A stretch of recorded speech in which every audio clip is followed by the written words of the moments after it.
Masechet Nida, résumé du Daf Yud Tet. La Mishnah ici nous cite les sortes de sang qui sont tamés, parce que du temps de la Mishnah, on savait reconnaître un sang tamé d'un sang tahor. Donc quelles sont les sortes de sang qui, en sortant de la femme, sont considérés comme des sangs de Nida, des sangs tamés? Donc déjà il y a le sang rouge, on verra dans la Gemara de quel rouge il s'agit. Il y a le noir, il y a comme la couleur d'une certaine plante qui s'appelle karkom. Il y a aussi comme l'eau qui flotterait sur une certaine terre qui est aussi rouge, ou bien comme le vin coupé. La Mishnah décrit exactement de quelle terre, de quel vin il s'agit. Selon Beth Shammai, nous avons encore une autre plante dont l'eau porte la couleur d'un sang tamé, et de même de la viande grillée.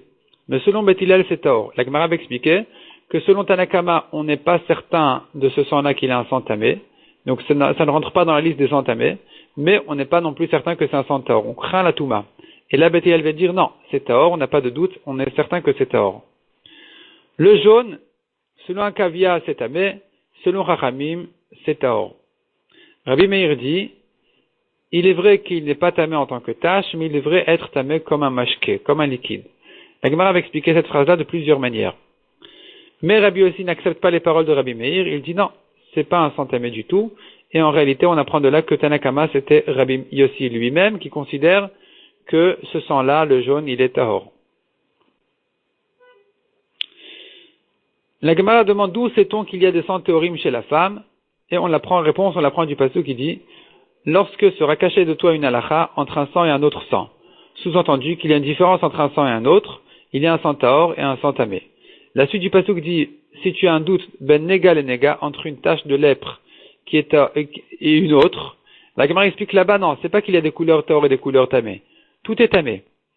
Simplement, on pourrait se douter d'autres questions à propos de la tzarat. On aura, comme on trouve une marloquette à propos de la tzarat d'un homme, si le poil blanc a précédé la tache, c'est tahor. Si la tache a précédé le poil blanc, c'est tamé. Si on est en safek, là on a une marloquette, est-ce que c'est tahor ou tamé? Donc ça pourrait être le doute que la Torah, à quoi elle fait allusion. De même, dans les taches qui touchent les maisons, ou les vêtements, nous avons encore là-bas aussi des sfekot, des doutes, auxquels la Torah fait allusion en disant, si tu as un doute à propos d'une halakha, eh bien tu iras poser la sheila au Bet Din qui se trouve au Bet Hamikdash. Mais à propos du sang, le doute ne peut s'expliquer que de cette manière-là. Est-ce que c'est un sang de couleur tahor ou de couleur tamé? De là, on apprend qu'il y a une différence. Et d'où je sais qu'il y en a que 4 de sang théorim, d'où je sais qu'il y en a 5 plutôt même. La Gemara dit parce que c'est écrit dans la Torah, damea, c'est sang au pluriel, et donc 2 plus 2, ça fait 4. Et le cinquième qui est le noir, explique la Gemara, c'est pas vraiment une cinquième couleur, il était rouge à la base, mais il a noirci en s'habillant. La Gemara ensuite commence à expliquer, donc selon Beth Shammai qui ajoute d'autres couleurs, et selon aussi Akavia qui ajoute aussi une autre couleur, est-ce qu'ils ne tiennent pas de cette rachat-là de damé au pluriel qui en font 4? Répond la Gemara, soit ils ne tiennent pas de cette rachat-là, effectivement ils ont d'autres couleurs, soit on dira que c'était à la base d'une de ces 4 couleurs, simplement ça s'abîmait, c'est devenu de couleurs différentes. Ensuite la Gemara vient expliquer les paroles de Rabbi Meir qui a dit, le sang jaune, Rabbi Meir s'est adressé à Akavia en lui disant, le sang jaune, tu considères qu'il est tamé, si il n'est pas tamé comme une tache, il devrait être comme un mashké. Qu'est-ce que ça veut dire comme un mashké? La Gemara propose 3 explications, les 2 premières sont repoussées.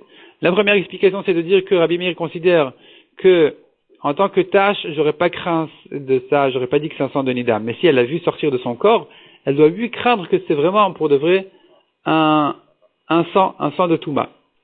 Deuxième explication, dit la Gemara, on devrait dire que une femme, effectivement, qui n'a vu que ce sang-là, elle n'est pas tméa. Mais si elle a déjà vu un sang de Nida et ensuite il y a ce sang-là qui est sorti, ça devrait être comme les sources de liquide qui sortent d'un tamé, d'un zav, d'une zava, qui sont tous tméim comme sa salive, par exemple.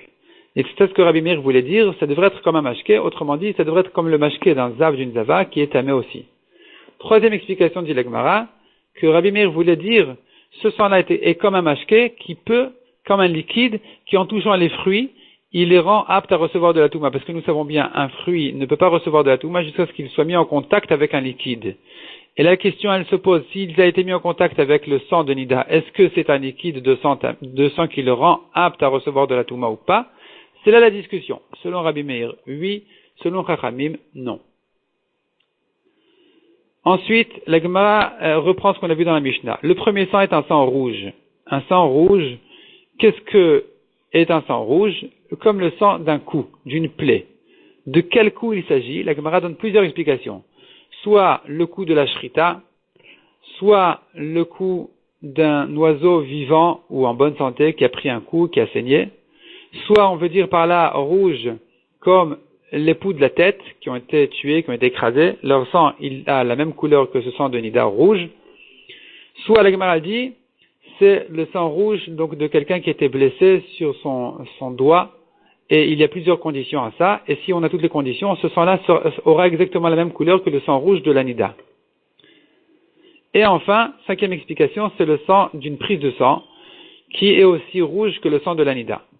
La Gemara va objecter et répondre que, effectivement, nous avons encore d'autres sangs qui sont tuméim, mais le sang rouge de la Mishnah, qui est le premier des 4 sangs, il est un de ces 5 sangs-là.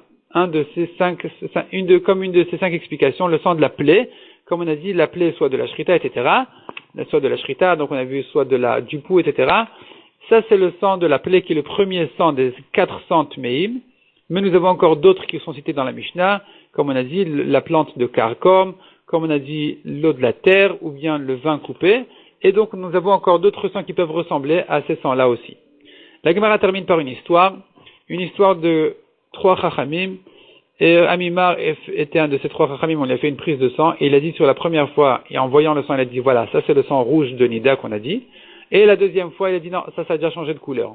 Ravashi, en entendant ça, il a constaté, il a dit, si je ne sais pas reconnaître entre le premier et le deuxième sang, ou plutôt puisque je ne sais pas reconnaître, je n'ai donc plus le droit de vérifier, d'observer un sang de Nida. Pour moi, tous les sangs, ils risquent d'être tmeim, je ne sais pas les reconnaître, donc je n'ai pas le droit de faire la différence entre un sang et un autre sang de Nida.